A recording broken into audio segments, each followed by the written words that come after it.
ก็ขอกราบสวัสดีทุกท่านนะวันนี้กับผมกันเราอยู่ในรายการจิบีรีแอคชั่นมาได้ซิมีอะไรแอคชั่นตัวอย่างเพลงใหม่ของวง MNL 48นั่นเองเป็นวงเอื้อยน้องกับ48กรุ๊ปเนาะแต่ตัวนี้วงตัวนี้ก็สิเป็นวงมาจากประเทศฟิลิปปินส์เนาะจากเมืองมะนิลานั่นเองเป็นวงเอื้อยน้องของ BNK นั่นเองเนาะเพลงนี้ก็ปล่อยมากมื่อนี้บางสี5 โมงประมาณนั้นเนาะ4-5 โมงเราก็เลยถือเอาเวลานี่มาเรียสันมาเบิ่งเนาะว่าจะเป็นยังไงเพลงนี้ก็ปล่อยออกมาก่อนที่จะมีเวอร์ชันของ BNK ที่จะเอาลงมือวันที่23-2นั่นเองเนาะอีกกับประมาณอีก3-4 มื้อเนาะมื้อนี้ก็เป็นมื้อที่19เนาะถ่ายกันเบิ่งในวันที่23เนาะเดี๋ยวสิมาเรียกสันพร้อมๆกันเนาะเรียกสันกันเลยเนาะโอเคนับ1 2 3เป็นยังไงเฮ้ยเสียงยังพอ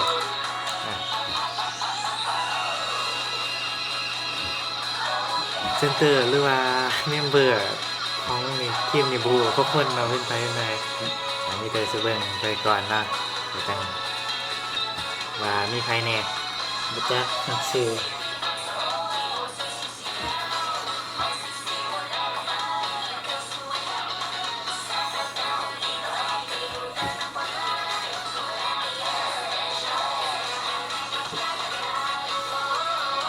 สุดยอด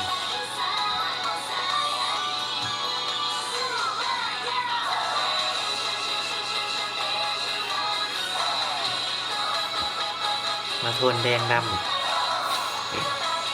ตัวแง่มีสูตรบยังงามมันไงสูตรมันธรรมดา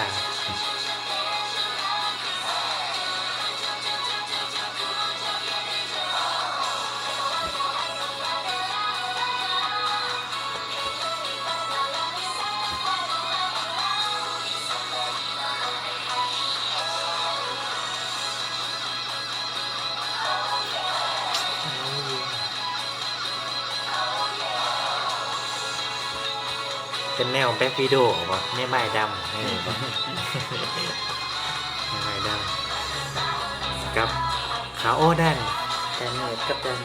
ดันเมือกับดันสว่างตีความมาแล้วนี่ขายคือ BNK เลยของบิกินเนอร์ขายคือบิกินเนอร์ดันเมือกับดันสว่างคือแบบ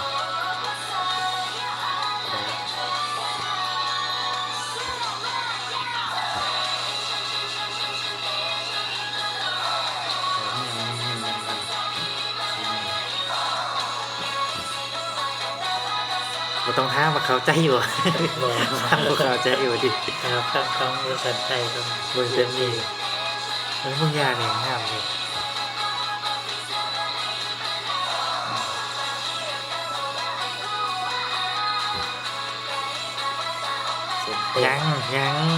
ยังไม่โดนตก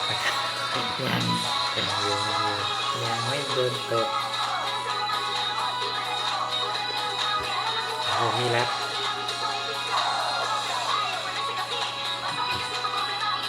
ต้องใช้หาตรงนี้แล้วไปด้านนี่ถ้าเบิ้งไพ่สีแล้วของไทยเนาะเราจะเป็นคนแล้วมันหนึ่งประจักษ์เซนเตอร์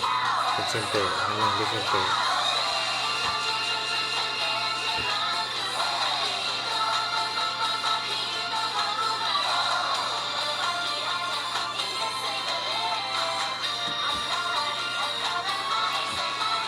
เซนเตอร์เหมือนกันน่าเสียดายเลยเซนเตอร์ของสันมาสไตล์ชาวของสัน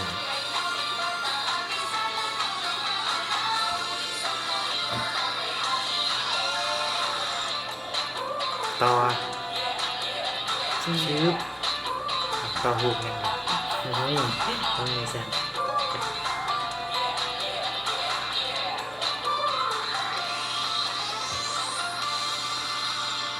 จบ High Tension MNL 48 โอ้โหเลยชื่อเล่นเบอร์ครับ เงา เริ่มไปก่อนนะ แบบ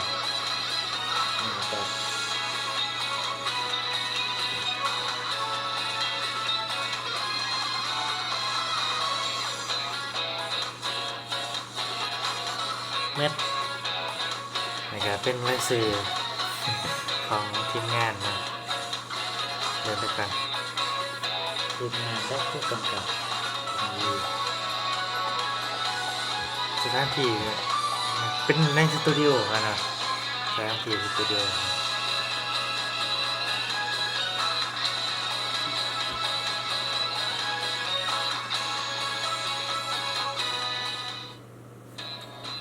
จ